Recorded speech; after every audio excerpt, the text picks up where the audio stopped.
Would you rather have a flying car or have a 1 terabyte internet connection? So ultimate internet or flying car? Okay, so immediately I'd say flying car. Only for the reason that even if I had a terabit internet connection, nobody else would be able to give me that speed. So what would be the point? I have gigabit now. I can't even get it. No. I think the question that's a really good point, and that's exactly the way a Linux user would answer the question. But I think the question assumes that you'll have the capability to use it. Like you'll be the only person in the world with a router that could do like 1 terabyte per second internet. So like everything would come into me at terabit, no matter what. Everything, no matter what, would just come to you as fast. Like then I might take that. You never think about anything. Like just anything you want, just boom, you have it. You might as well. I would take that for the fact that it's safer. At that speed, you basically could just own the internet. You could just say, "I just want the entire internet on my machine, just for no reason." just DDoS the entire internet from your connection. I think I picked flying car because I don't know. I think of the internet as like a communal thing. Like we're kind of all in this internet thing together, right? So we should all. I'm okay with having a similar connection to everybody else, even though comparatively we in America have a different connection than some other places in the world. But like I see that as like something that we all kind of share the constraints in, versus. I don't need to fill a community with the people on the highway. Like I would be fine to just fly over them and just fly to work every day and never think about it. The only person that had the car, right? Like yeah. That would be actually kind of nice. I was thinking everyone else would have them too, and I know that'd be like a disaster. That's an interesting way to perceive the question. Yeah. So, based on I answered flying car, and 63% of people also answered that. So. I think I'm with the majority. Your initial answer was also that, but now you've kind of raised a new question. Would you rather everyone have a flying car or everyone have super fast internet? I would vote for the internet. I would rather people have super fast internet than have a flying car. Yes. Okay. Well, I can't even get into that. First off, you need like FAA regulation and all this other crap, and you need like a pilot's license to drive. No, that'd be a disaster. Can you imagine the DMV? Yeah, I know, right? Like, I don't know. Would there be more or less wrecks? Because it would be like airplanes, where it's like there's fewer wrecks, but when you wreck, it like really means something. You know? Yeah. Well, I guess instead of just having left and right, you could go up and down to avoid accidents. I don't know. I think it would be bad though. People can't drive on the road, let alone in the air. I think by the time we have flying cars, we're gonna have to have self-driving cars, because there's gonna be no way people are just gonna not be able to drive a car in the sky. No way. Yeah, you know, my mom, so actually the family that I have that live up there near you, my mom told me a story when I was a kid, but they were adults. And she said that my aunt won some sort of contest and got to drive a flying car.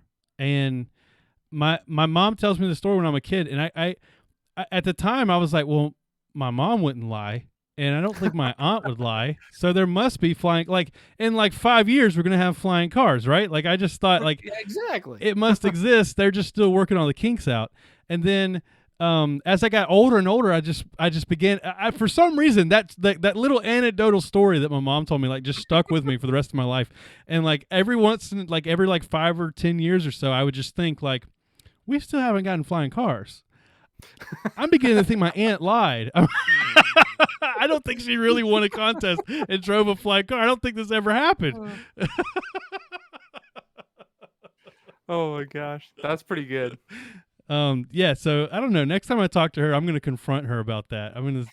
My mom's got to be in the room though, because I got to say, listen, she told me that you said that you drove a flying car. Now I need to get to the bottom of this. One of you is lying.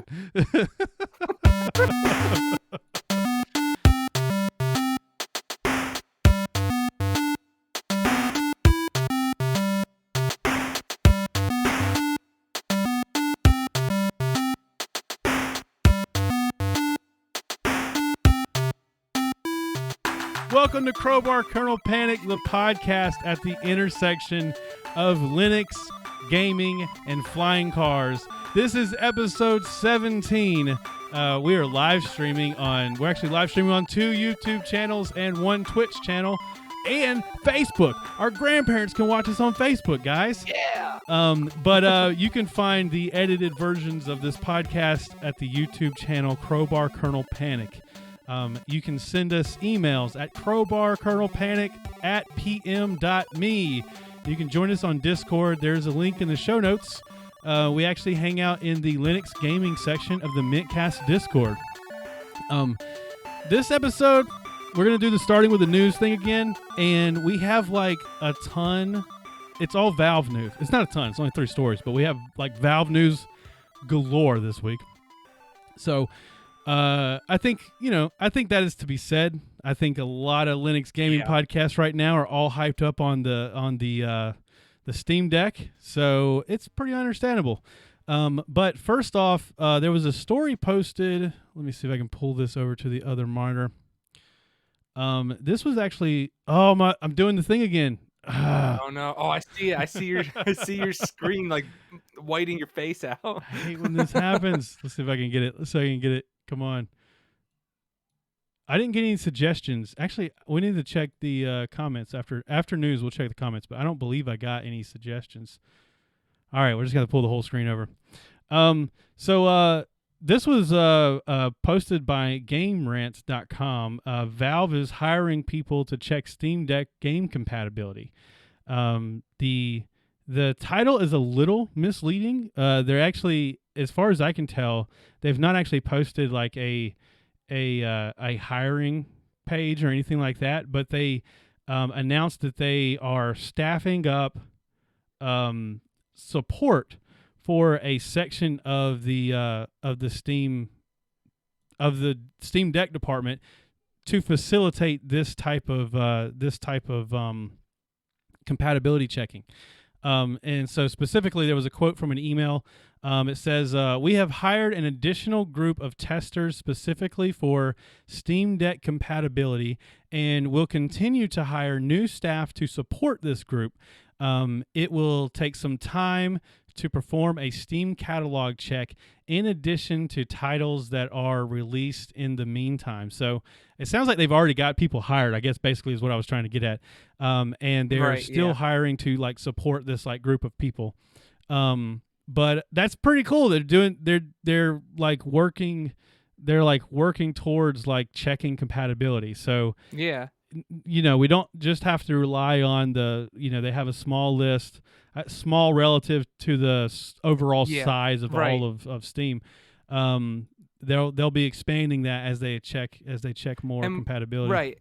And we won't have to deal with we probably will still, but we won't have to just be able to look at Proton DB to see what works. But the caveat to this is we still will have to do that because you will have a Steam Deck, but I won't. And this is only for Steam Decks. This is specifically for Steam Decks. It doesn't necessarily mean it's going to work on any other, Proton enabled. Yeah, that is true. But how different do you think it will be? I mean, I think it's got to be really close. It depends. It depends on how difference is between the AMD versus the Nvidia, because they're working with AMD. Yeah. And we have Nvidia. So is that transition gonna be an issue, or is it just gonna work? Like I don't know. I don't know the depths of Proton. I don't know exactly what the differences are between the different graphics drivers and all this stuff. And when Intel finally puts out their discrete graphics, will that be just another thing that they have to work into the whole equation, or are they just not going to care about any of that and just specifically work on Steam Deck stuff for this whole thing? I think specifically for the Steam Deck compatibility, that's all they're going to care about. Right, that's what I'm thinking too. Yeah, and so you could be right. Your if you're on a Radeon chip, or if you're on a Radeon card and an AMD chip, you're probably going to be very similarly supported to what they list Right. in this I think it's compatibility. going to be very close. Yeah. But there could be some differences, and then like if you're on Nvidia, there could be even more. But Right. I think I believe just with the success that we've seen of Proton so far, the range of difference is probably pretty minor. But I don't know. I mean, I would put it this way: if I saw that the Steam compatibility team had said something was going to be compatible for the Steam Deck, it would, and I also see it on Proton DB. I don't know that. I think where you'd have a conflict would be if there was a situation where Proton DB said something is like total garbage, doesn't work, but yet the Steam Deck compatibility list is like, oh no, it's great, runs fine. Right.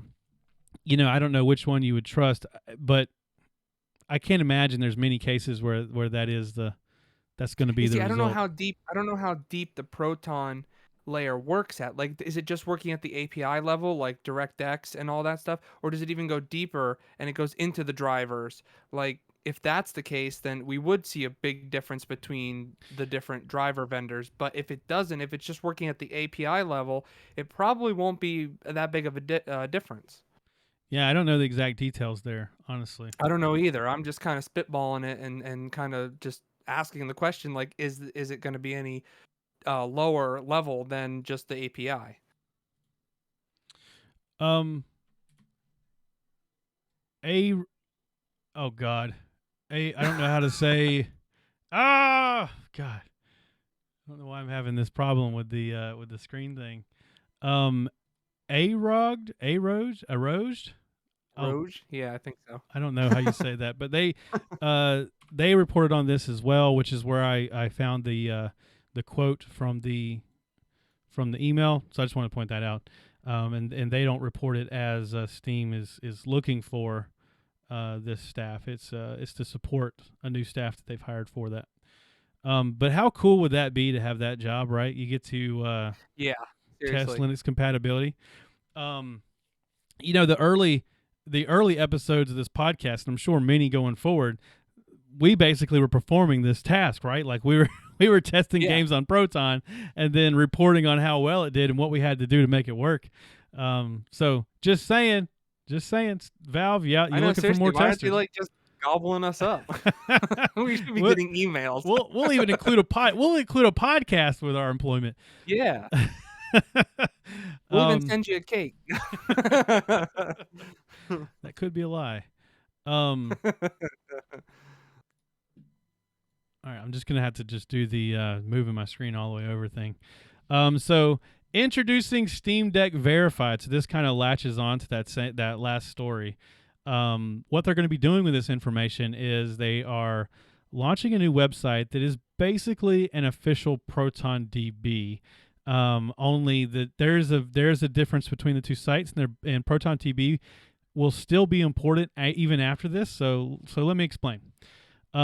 So they have launched a website, Steam Deck Verified. They're doing a whole grading system where they're doing like green, yellow, red to say whether a game is going to be either 100% compatible, playable, but may have some glitches, or completely unplayable on the Steam Deck. And this is going to be verified by most likely by this group of people that they were just talking about hiring. And is going to be like a search engine website where you can just check every game. And they have with Steam Deck a video Steam here. library? So here's like an example. So verified, playable, unsupported, or unknown. They haven't had a chance to check it. They show like an image. Let me see if I can find. So if you're looking at my screen right now, I have it up. They have like basically the Steam library, and then they've got the little check on whether it is verified or not on that very screen. So before you purchase a game or download a game, it'll tell you right there. Now, the reason why Proton DB is still important is because of, like we mentioned before, there could be some variations between your setup on your Linux desktop rig versus their setup on a Steam Deck. But also, this is going to be like what they officially support in their version of Proton. So they're not going to be doing Glorious Egg Roll. They're not going to be doing like, any various.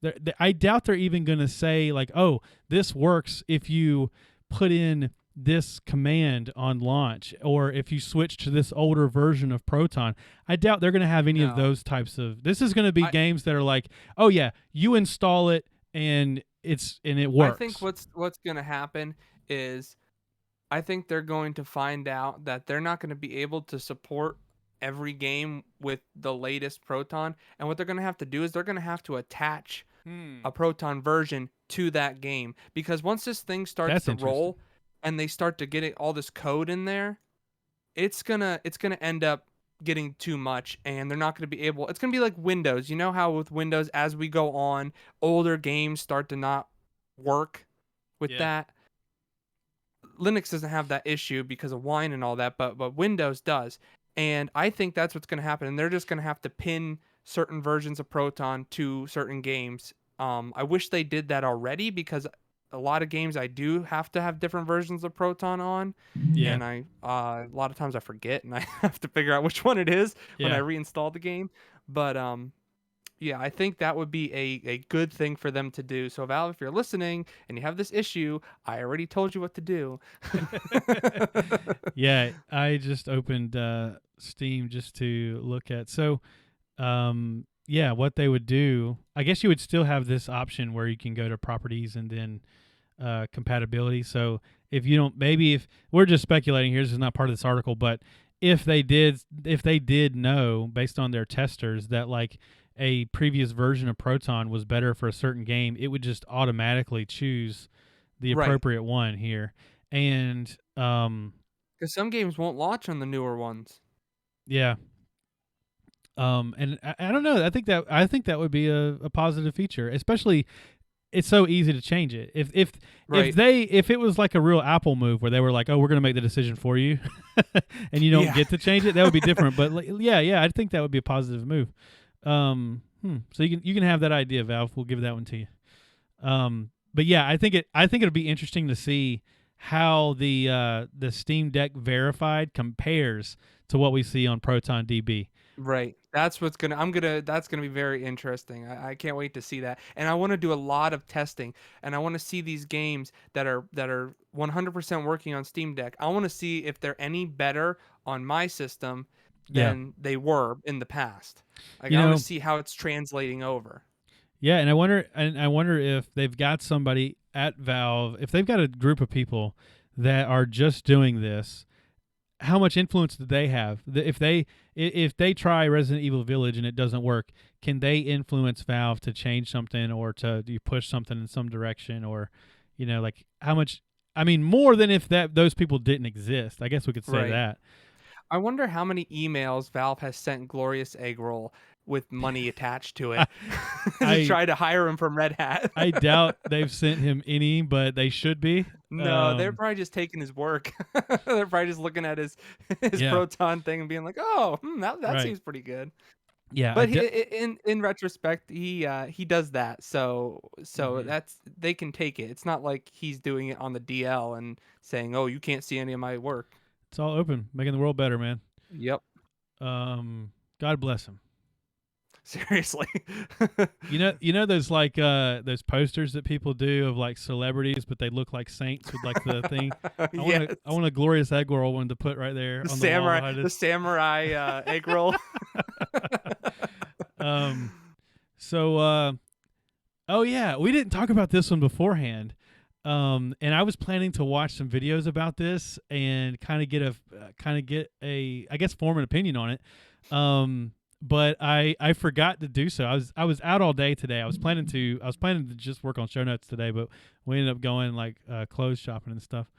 But Steam is removing NFT games from its platform. So an update I to thought this Steam. was hilarious. Yeah, it's pretty wild. So, an update to Steam's rules and guidelines revealed that the site has banned games that are built on blockchain technology or allow for NFT and cryptocurrency trading. Um, I had no idea this was a thing. Like, I didn't oh even know yeah, games were built on blockchain. I didn't know there was NFTs within games. Like, I had no clue about that. I all was right. like, wow. So I apologize to like be reading this article like as we're going over it, but my my understanding is that there is a lot of promise of that sort of thing, and a lot of times there's no delivery on it. Mm. Steve is upboarded. It's on boarding page under the heading "What you should and shouldn't do." Today game. Okay, this is what I wanted to see. I wanted to see if there was any examples of what is existing now. Game creators are reporting that their games utilizing NFTs are being removed from the platform. Below, the Twitter account for Age of Rust, in which players collect in-game NFTs, announced that Steam will be kicking all blockchain games off the platform. So yeah, apparently there are games that do this very thing.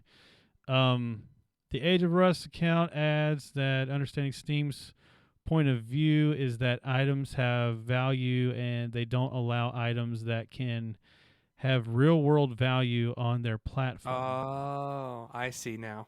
Hmm.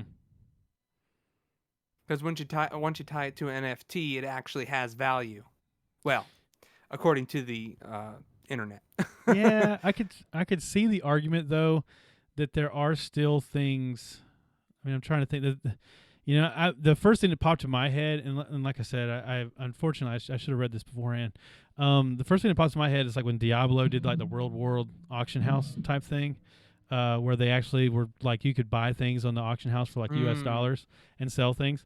But that had nothing to do with Steam. I don't think that's what I don't like. I think this is talking more of like I want to buy your sword, but I don't have enough in-game currency. Let me give you $10 for that sword in real life.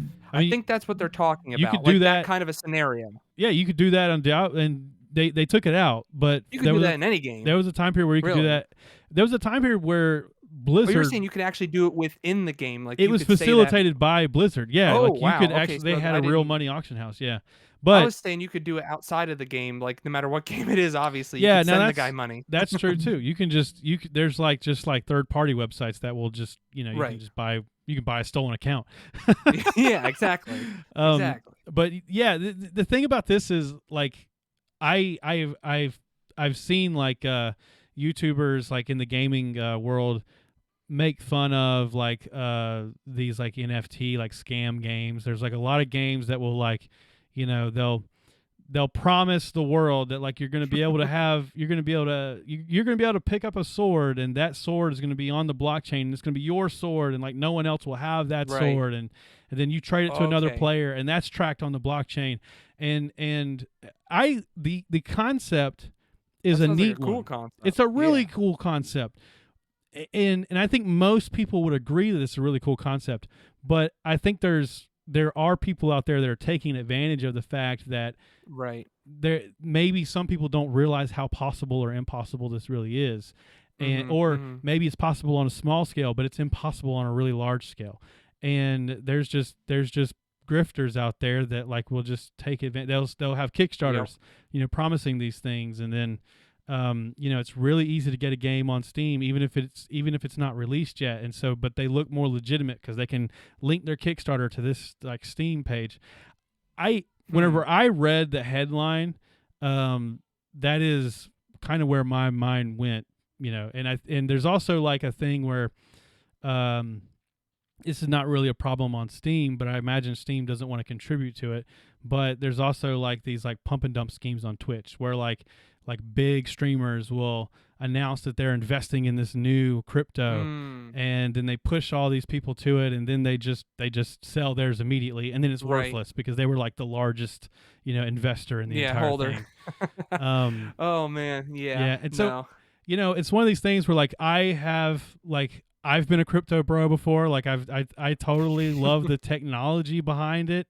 But there's also some sketchy stuff going on these days with some of this, and I think that maybe Definitely. Valve is just coming to they're drawing a line in the sand. They're saying, no, we are not going to cross this line. That's it. I think they're just not going to I think that they're not wanting to say when they believe something is good or bad, and so they're just saying altogether we're not gonna allow Right. it. Yeah. No, I think that's smart because I think that crypto in general is just not well, I don't know how to say it, not regulated, I shouldn't say, but like monitored enough to be able to do anything with it reliably yet. You know what I'm trying to say? Like it's just too volatile and too influenced. Like you can influence it too much. Other than Bitcoin, Bitcoin's so much right now. It's like who knows? But like the smaller stuff is so it's so that's influenceable. You can like you're saying, the streamers, they would say, oh, invest in whatever coin, and everyone would invest, and then they'd get out, and then everyone would have nothing. Yeah, my thing about crypto is like I was really interested in it when there was a time where I felt like I could potentially mine it. Right. Yeah. But like once that became like nearly impossible, I did invest some, but even then it's like, well, I'm not really, this is not the side of it I was originally interested in. So I kind of just feel like this is not really for me. And as far as like believing in like the longevity, I think the big 3 or 4, like Bitcoin, Ethereum, Dogecoin forever. Dogecoin forever. I think that those like are legitimate. I think that they are somewhat volatile, but to be honest with you, they kind of have like peaks and valleys, but then they kind of level out. Like they just kind of go through these like spurts. Like someone mentions it on television, and then it blows up and then drops off again. But then it'll kind of stabilize. But like a moon coin and like these like whenever these Shiba ones, Inu. it's like stuff pops up that you've never heard before. Like I just can't get in. I can't get behind anything like that. Yeah, no. I totally agree with you there with all these little coins that are like half of a penny. You have like 5 billion of them for $1 or something. Right. And the whole and the thing is too, like and so like Bitcoin, like I remember, and here's another thing too. I remember a time where it was like, dude, you can buy a cup of coffee with Bitcoin. You just have to, there's certain places that'll accept it, or you have to use a special app to convert it while you're like, that was exciting to me. Yeah. But the concept of like, well, if you buy a crap ton of it while it's less than a penny, and then it blows up to $1, and then you sell it and you get, I'm not excited by that. Like I want to use it. Yeah, that's not exciting to me. Yeah. I know exactly what you're saying. I totally get it. Bro, just hodl, bro. All right, well, so that's the Valve news. We had very steamy news section this week. Yeah, a little bit of crypto talk there at the end. So I guess now we'll get into the wanderings. I know that I've talked about this game before actually, and I don't know how much I talked about it, so I hesitate to do it again. But Baldur's Gate 3, they recently had a big patch. I think it's patch number 4. And if you don't know, like basically Baldur's Gate 3 is in early access. It's released by Larian Studios, or Larian Studio. And that's the same people that brought you Divinity Original Sin. But great game, by the way. Great game. Yeah, I love the Divinity franchise. And I've never played the previous Baldur's Gate, which I know that like if Graham is one of the people in the chat, he's like pissed that I've never played it. It's a lot of people's favorite game. But the Baldur's Gate 3, what attracted me to it was that it's like basically D&D 5th edition. Like I know that previous Baldur's Gate were like based on Dungeons and Dragons, but I never played those, and I know that Divinity is like very similar, but it's not the same. And Baldur's Gate 3 is like literally you're playing Dungeons and Dragons. Like it's literally Dungeons and Dragons. And it's a lot of fun, and it's fun to think things that come up in a tabletop RPG that seem impossible in a video game, like Mage Hand. Like if you're able to cast Mage Hand on any object in the room, and like in a video game, how do you implement that in a video game and it not be like just this exploited thing, Right. But they do a really good job of translating all of those spells and things to a video game world. It is obviously not for Linux. I say obviously, but it happens to not be for Linux. Unfortunately, it's heavily in early access. Heavily in early access. It's the entire game is not put together. What they're doing is they launch the game in early access. You can purchase the game. You're basically buying the game at full price. It's $60. And it goes on sale from time to time, but it's not often on sale. And you purchase the game, and you can play like the first like chapter or so. Like they have a first like section of the overall story that they've released. And in this most recent patch, they actually issued a new zone in addition to that. I believe it's the Underdark. If that wasn't what they added in this fourth patch, it was already there. I just haven't gotten that far, but I have seen in playthroughs and things, I've seen that people are in the Underdark. So that's exciting. You actually do have this game.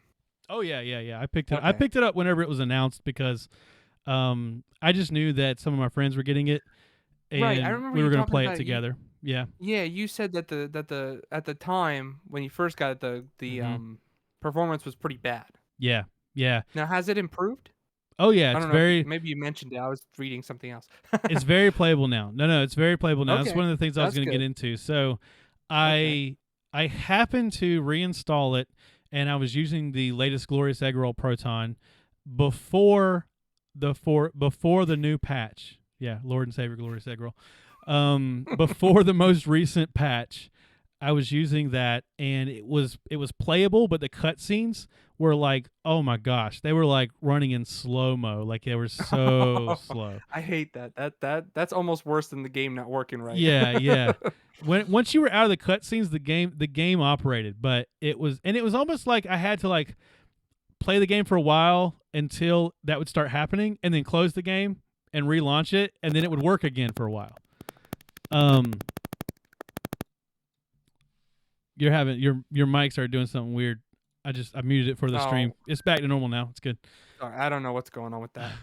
You know what it sounds like? New. Oh, it did it right when you touched it, and now it's not doing it. Is that the Audio Technica? Yeah. That's a good mic. I don't know. That just started recently, so I don't know what's going on. That's a nice mic though. But so what I had to do was I changed some of the launch settings. So I switched it to, I have this in the show notes, but there is a override WINEDLL overrides equals, and then the C Chrome A editor library 64 equals command I'll put it in the show notes, but I switched to that. It's a DLL override of some kind, and I got it from Proton DB, and that seemed to resolve a lot of my performance issues until the fourth patch came out. And the fourth patch dropped, and they're also using the fourth patch is using that oh my goodness, what is the name of that technology? I sent you a message telling you. I'm looking through our history to see what it was. But with this new technology, they've improved the graphics performance. VLSS. Oh yeah. Okay. We mentioned it on a previous episode. They enabled that in this new patch, and I think that is what broke it for me. But like once the new patch dropped, like the game started running terrible again, like even worse than before. Even when I would launch the game, it would crash. Nothing was moving right. I kept that same DLL override. I didn't change that, so I still have that there. But I switched. I switched to the default Proton. So I switched to Proton Experimental because more than likely, I'm guessing just there's some changes because of that new technology that that maybe is not implemented in the Glorious Egg Roll yet. Yeah. So right now, if I look, yes, I'm using Proton Experimental, but the game runs better than it did before. And with that setting, everything like the cutscenes are perfect, in game is perfect. I'm getting about 40 FPS, but I never measured it before. I don't know what I was getting before, and I've never played it on Windows, so I don't know what I would get on Windows. But it's a brand new game still being developed. I don't have the newest machine. That's probably about right. That's probably what I should be getting, even on Windows. It's good that that it is improving. It's not Yeah. staying the same, which I'm sure it's probably improving on Windows as well, because I watched a playthrough of this game, and the guy was saying that it was pretty bad, like in general, like the performance on Windows. So I don't think it's solely a Linux thing. But I'm glad to hear that it's actually improving, though. That's nice. It's the game is, so that's another thing too, is like the game itself is none of the screenshots are showing up. For some reason, I run OBS, none of my screenshots show up in the Steam store page. The game is like it's very in development. So I know that the first time I played it, but on I guess patch 1 or 2 or something, there's this cutscene in the very beginning. Like you start the game out, you're like on this like ship, and then the ship gets attacked by dragons, and you have to you have to find your way off the ship, and you end up shipwrecked on this island. Actually, the opening is actually kind of similar to Divinity Original Sin 2. It's kind of it's like, what? It's a weird choice that they did the same thing in both cases, but you How end can up we save some money? but there's a scene where a dragon like sticks his head in the window of this craft and is like breathing fire and like going back and forth. And in the first patch of the game, they didn't have any of that rendered, so it was just like this like PlayStation 1 like graphics dragon, like his mouth opens and nothing else moves, and he just goes Spyro the dragon coming in. Yeah, and then this big chunk of like unknown material hits your character and knocks him out the window. And it's like, what the heck was that? It's just this big block just comes and hits you and knocks you out the window. That's pretty funny. Oh, man. They've since rendered all that, so that stuff looks a lot better. But there's moments in the game like that. Like, there's a moment where this character pulls a knife on you, and you have to kind of either talk your way out of it or make a strength check to see if you can, like, fight the guy and back away.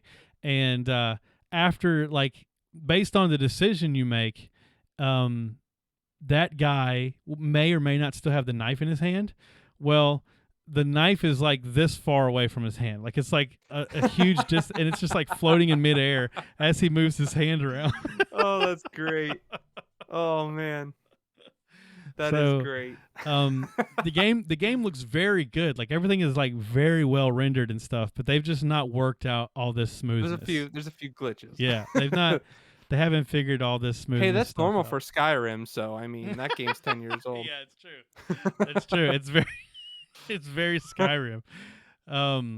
There's one part where you play a flute, and it's like my character is like, she has her fingers like this, and she's like doing her fingers, but the flute is like halfway in her face. It's like sticking out of her face. Oh, man.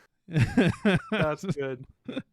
Wow. But it's a very cool game. I think it's going to be the thing is it's either it has to improve from where it's at. There's no way they call it released and still have those types of problems. They'll have to at least fix those. But it seems to be progressing pretty fast, though. Yeah, no, it's doing pretty good. I mean, I've had it for a little while. Like it was a pretty good chunk of time ago that I bought it. So I mean, they've been developing it, but they have a really good community. Like there's always videos like on YouTube of like new builds, and people don't seem Do they to have development videos, or no? This is pretty closed. They do like a development, like a podcast kind of thing. Okay, all right. But I don't know how their support model goes. I don't know if you have to be like a Patreon supporter or something, or if that just gets released. I'm not sure. I've never actually listened to it, but I know that one exists. And another kind of crappy what keeps happening to me is I keep picking the game up and then losing interest in it, and then a new patch comes out, and then I pick the game up again. But the problem is, once a new patch comes out, you can't play your old character anymore. It's deprecated. So What? you have to start a new character again. Yeah. So like, This is probably because it's such in development. yeah, They're just yeah. yeah, exactly. I mean, I started a character. Like coincidentally, I was interested in it again. Like the night or 2 nights before patch 4 came out, and so I made a new character, started it again because my previous character was deprecated, Right. and then I got through the little island section and saved my game, and then the next day patch 4 came out and I had to make a new character again. Hmm. But it's very similar to Dungeons and Dragons where it's kind of like, well, I'll try something, I'll just try a different type of character out. It's not really, it doesn't really feel that bad. And it is again very much like Dungeons and Dragons. You can play it very differently. You don't have to follow the same set Right. of paths. Like there's characters that I got into combat with and killed the first time I played it, but then the second time I played it, I was a little more. Maybe I got better rolls during the conversation, or I was just a little more tactful in the way I approached it. And I actually Wow. didn't fight those characters, and then they were involved in other scenes later on. So it's like it's very different based on how the decisions you make and how you play through it. It sounds like a very complicated game to program, so I can see them taking a long time to Yeah, be able to get that stuff right. yeah, yeah. No, it's a lot of fun, and it's the closest thing to playing Dungeons and Dragons with an AI that I think I ever have. But you can also play with other players. You can have a whole party in the game. Huh. No, it sounds very interesting. I don't know if I'd be interested in it or not, but it does sound like I could possibly get into it if I sat down and really learned it. Yeah. Anyway, looks like you've been doing some Nvidia testing, or is Yes, this yes, I more have. fedora testing? It's both. No, it's really not. I would say because well, I guess it is on my new laptop because I never put Fedora on it. This is the first time. Oh, right. Okay. So Yeah. yeah. I do have to say Fedora 35 works fine on Intel. Nvidia not so much yet. It's still in beta, so that's kind of Hmm. iffy. But for Fedora 34 is perfectly fine. Um, all around. I installed Nvidia.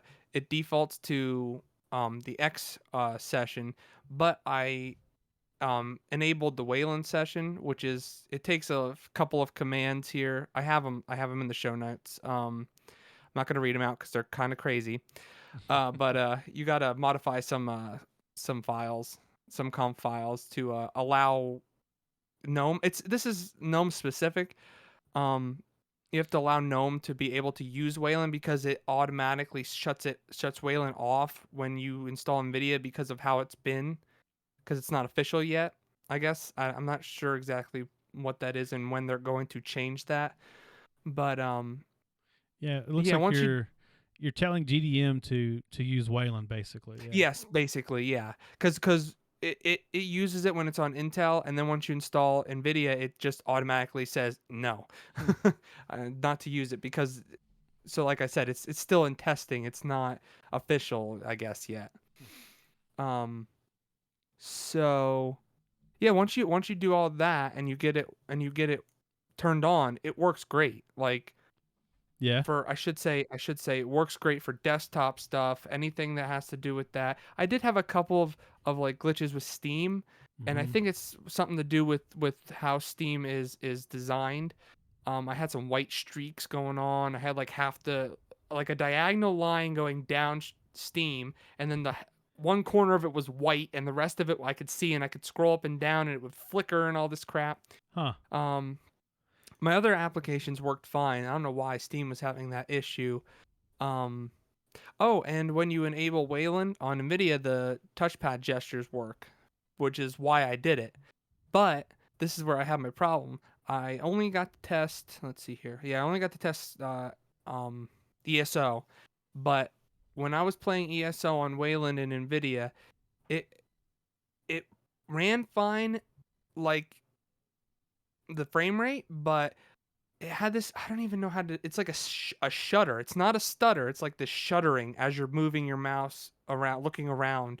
on the screen. Like when you're moving with your keys, you're moving forward, back, whatever, smooth. But as soon as you start to look with your mouse, it like does this weird shuddering. I don't kind of like how your screen gets with that white on it right now. Yeah, yeah. It does that except for it's not as white and it kind of like shudders. I don't know. It's confusing, but as soon as you turn off Wayland and put it back on X, fine. Works perfectly. I seem to remember when we were testing Fedora 34 having a similar problem. And it was probably when I was testing the Wayland drivers on 34. That probably was it, because this is exactly what's happening. Like I said, I haven't got to test any Linux native games or anything like that. I didn't have enough time for that, but definitely had issues with this one, and there was more stuttering as well. There is always stuttering in ESO on Linux, no matter what I do. I don't know why, but there was a lot more when I was on Wayland than with X. And with X, it's only like every like maybe 10 minutes. There's like a stutter here, a stutter there. That could just be my computer for some reason. I don't know. But on Wayland, it was definitely more noticeable as you got into towns and stuff like that. And if you moved your mouse around a lot, it would really get crazy. But that was the only issue I had. I think once they get that kink worked out, and maybe in the 495 drivers, which is coming up. Actually, it's out now for the beta, but it should be coming up pretty soon, full release. Hopefully they get that kink worked out. I don't know. We're gonna find out once I test them. But And that's 495 with Wayland. yeah, well, I'm on 470.74. That's what I was testing on, but I want to test on 495. That's in beta right now, and I just haven't got the Fedora doesn't have it in the repos yet, so I can't really. Well, I can test it. I just don't feel like going through the whole manually installing process, because that just throws a whole another can of worms into the mix too. Yeah. I'd rather have it their official way, because that's what people are going to be using. Yeah, no, that's definitely a good way to do it. I want to say that when we tested 34, I felt like the Wayland support for Linux native things like Counter-Strike or something like that was really good. It was just on trying to run things on Proton where it was like impossible. Right. Yeah, like I said, I didn't really get the test. I should definitely do that for next episode and kind of give an overview of a couple of games. But well, how do you feel about Fedora 35 just in general? I really like the install. Like, it's really nice because it's got the same Anaconda installer, but then once you boot into your system, there's a whole bunch of extra setup stuff they have now. Like, excuse me, you can enable the third-party repos, which includes Nvidia, and if you enable the Nvidia drivers, it will install them when you log into your system, like automatically once you enable them. Just enabling the third-party repo won't do that. You have to go in and actually enable Nvidia. That's nice. That's really good, because that was one. Yeah, I don't even know. I have no idea when they added that like into the beta, but the newest one they added that, and it's really nice. Because we did when we did the 34 review, that was one of the things I struggled with was installing the Nvidia drivers. It turns out I did it like some stupid way, but you did the old way. Yeah, but yeah, that would have been a whole lot easier if I had just known to do that. Yeah, the best way to do it if you don't do it that way is to install the kms-modifiers driver. That's like their own kernel module for it, and that just installs everything you need for it. I kind of miss Fedora. I would go back to it. I've been doing this pop thing for a while, but I can't seem to resolve this weird tab issue where I open Windows and they turn white. That's really weird. Like, I don't know. I really like Fedora. Like, I really wanted to like Pop. I really didn't. I do like it, but Fedora is just that tinge bit smoother. And maybe if Pop moves to Wayland, maybe it'll be smoother. But man, Fedora just is so smooth on Wayland. It's like butter, man. I can't believe it's not X. Maybe I should try it again. Maybe I should give it a shot again. I don't know. And like I was expecting this Fedora just not work on my laptop because of how proprietary it is. Yeah. and it just worked out of the box. Like everything worked. It defaulted to the Intel drivers. I could install the Nvidia drivers, and then everything worked. The only thing that I have to add is the 470 drivers with Wayland Nvidia Optimus does not work, and that's the technology that you can switch between the Intel driver and the Nvidia driver, and you can put it on not balanced, but when it switches automatically, you can either manually switch it or you can have it switch automatically. Right. That does not work on Wayland yet. I'm hoping that the 495 drivers that will work. I'm not sure if it's Optimus's problem or if it's Nvidia's problem. Like, I don't know if they need to what side of the fence needs to fix it, but one of them needs to fix it for Wayland. It could be a little bit of both, and Yeah, I doubt Optimus is going to fix it anytime soon. Yeah, I don't know. I mean, Optimus works great on X. I mean, you can Yeah. switch. It's all terminal. There is a Qt version of the Optimus, for a GUI to switch them, but command line Optimus works QT. fine. Yeah, that's it. Yep. But the command line works fine. I didn't get to test that because I wanted to do it on Wayland and it just didn't work, and I was just like, eh. But my problem is when I switch to X to play my games, I can't use the touchpad gestures. They're so nice. They are so nice. Like, it when I install Fedora and I use those touchpad gestures, it brings me back to my first Mac when I had those touchpad gestures, and it's so smooth. And I'm like, man, every Mac user needs to try Fedora, like, just once, because they will just be at home. I wonder if there's some third party way to install the touchpad gestures. There is, because Pop does it. Pop has Okay. what do I call them? That touchpad gestures, and they're on X. But to do it in Fedora, you need to add all these other components, and then you have to customize them for yourself. And I don't feel like going through all that just to have it where eventually it's going to work. NVIDIA's going to work on Wayland good, and I'm not going to have to worry about that. I don't know, you could be waiting a while, man. It might be worth just. It could be. It might be worth investing in that in that configuration. Well, it's not too bad because I do have my GNOME extensions for that to make up for that. I have the hot corners where you can switch everything real quick. Yeah. If I have to, that's what I have set up on X, so then I don't have to worry about it. But yeah, I don't know. I hope I'm not waiting too long. It's really cool to be able to kind of install this brand new stuff and test it. That's really the core of what I like about Fedora, because it's so new. Yeah, it's so on the money. It's even newer than Arch sometimes. Yeah, no, for real. I feel like we had that conversation. I think it was last episode. We talked about how in some ways Arch is actually more user friendly than even Fedora. Yeah. Oh yeah, definitely. Some ways, yeah. Yeah. I mean, just like anything you want on Arch is like at your fingertips. And I guess you could say that about Fedora too, but like in Arch, it just seems like in most cases somebody out there has already done it, and you just need to follow their steps or download their build of it, Exactly. Fedora, sometimes you run into something that is just so new that there's very little, because that's how I felt whenever I was doing Pipewire, right? Pipewire, right? Exactly. Yeah. I don't have a problem with Pipewire. Pipewire works great for me. You know what? I really feel like all the trouble I had there was my USB interface, and specifically the USB cable I use for it, because I was telling you that like I hadn't seen it in a long time and I thought the problem was solved. Well, it happened to me again after I told you that, but that was the first time. Dude, that was the first time in months. Yeah, I mean, it was the first time in like 2 months it had happened. Wow. Okay.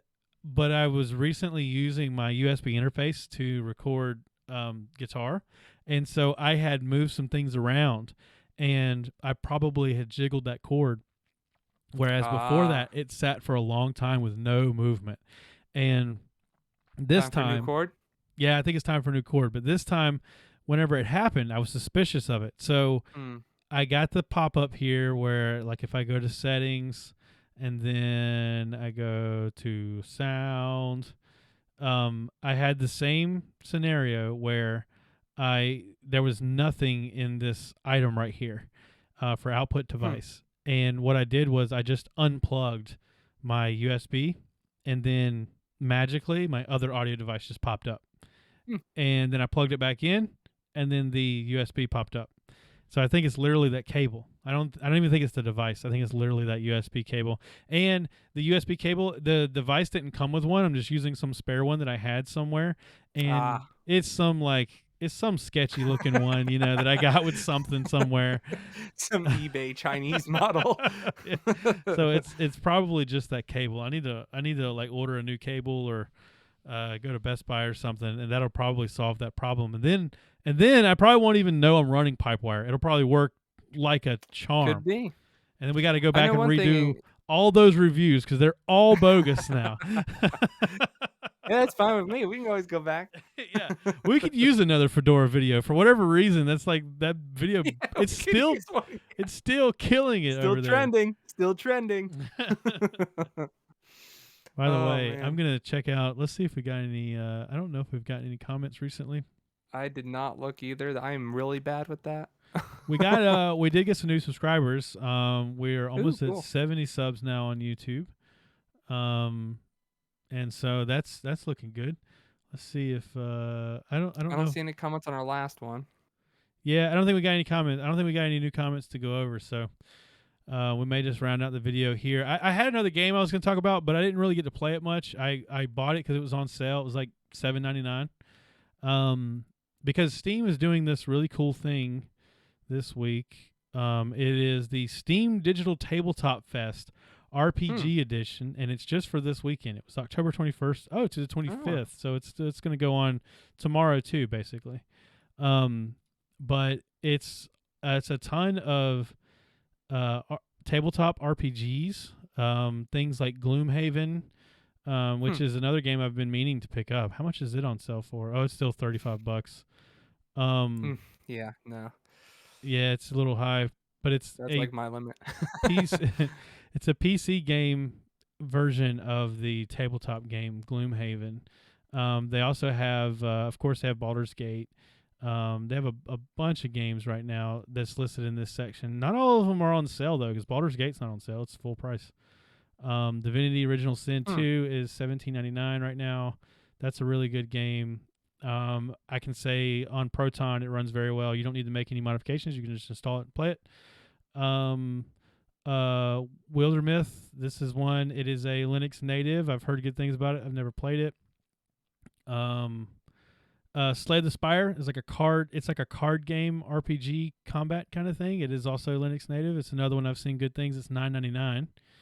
But then they have things like Tailspire, which is like Tailspire is currently $18.74, and what it is like a tabletop simulator, where you can basically build out a 3D. Oh wow, that's cool. Yeah, it's really nice. You can build out like a 3D world for your players, and then actually run a D&D campaign where the GM tells a story and moves all the miniatures and stuff, and then the players can move their miniature. They can roll dice in the game. It's really, really cool. I actually really want this. But what's keeping me from buying this is, well, it's not Linux native, so I'd have to make sure it would run on Proton. It probably would, though, because I doubt it's a very complicated game. But it's like you have to, every player has to have their own copy of it. It's not like I could buy it as the GM and then my players join my game. You know what I mean? Yeah. Yeah, that stinks. Normally it's $25. I can't ask my players, each of them, to buy a $25 game. That to me that kind of sounds like a money grab. Yeah, it's a little sketch because there's other tabletop simulators that are a similar kind of thing, but someone buys the game and then other people could join their game. I'm scrolling. If it was like you bought the game and then you could like send people an email or something like that within the game, and they got the game for like $5. Oh yeah. Instead of that would be good too. I would be fine with. That'd be great because then you could have your players join for a lot cheaper. So the other one that I've used before, and I just was checking to make sure it was in this list too. There's Fantasy Grounds, and there's Fantasy Grounds Unity. I believe Unity is available on Linux. I'm looking at it here. It's $31.99, so it's more expensive, but that is the way this game works. The GM buys it basically, and then other people he sends them a link and they join his game. Okay. And so that's for free. You don't even have to. Yeah, the other players don't have to pay anything. Yeah. I've that is even better. I played in a game on this before, and it actually was really nice. It worked really well. It does a lot of stuff. A lot of stuff that players and GMs have to manage. This will do it for you, basically. You just click on the spell you want to cast. Yeah, you were saying that about what was that? The card game. Oh, I can't think of it now. Oh, the Lord of the Rings card game? No, Magic the Gathering? The Magic the Gathering, yeah. where online it does a lot of the management for you. You don't have to remember everything. Which that to me that would appeal to me, because that's where I get confused, is the management part of everything. Well, during this sale, I picked up a game called WarTile. I've only played through like the first round of it, the first 2 rounds, because they have like a little intro round and then they put you in a real round. But it is basically a simulated tabletop miniature game where you have these little minis. They're on little they're on little plates, just like a miniature would be. There's like a card game element to it where you have cards for the different spells that you can cast, and your mini does animate. He has like a pose that he gets in, but then he also can, do combat. He has this. It is animated, but it's on a hexagonal grid, and you're given like quest objectives, and then you move your pieces around and basically play out this game. I don't think it's based on any real game. This is just made for WarTile. But it is a Windows game. It's currently on sale for $7.99. I didn't do anything but install it and run it on Proton. No modifications, no changes or anything like that. It runs as if it were native. I did have it crash on me once. So I played through one of the missions, and I completed the mission, got all the way to the end, and then whenever it was like showing me the results of my playthrough of that mission, the game crashed, and when I opened it back up, it had not confirmed that I had to do it again. I had to do the same one again. It didn't actually take that I did it. That's weird. I don't know that was a Proton thing, or if it was just a me thing, or if that could possibly happen to you while you're also on Windows. I don't know.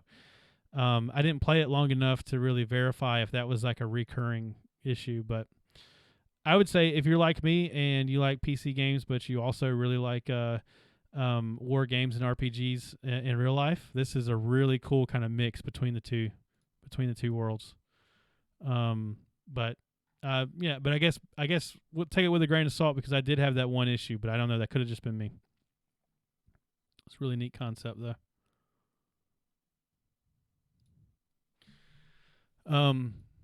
But I guess we can wrap up the show. You got anything else you want to talk about? Nope. I think we're good. I think this was a pretty good episode. All right. We'll catch you next week. Thanks for watching, and peace. See ya.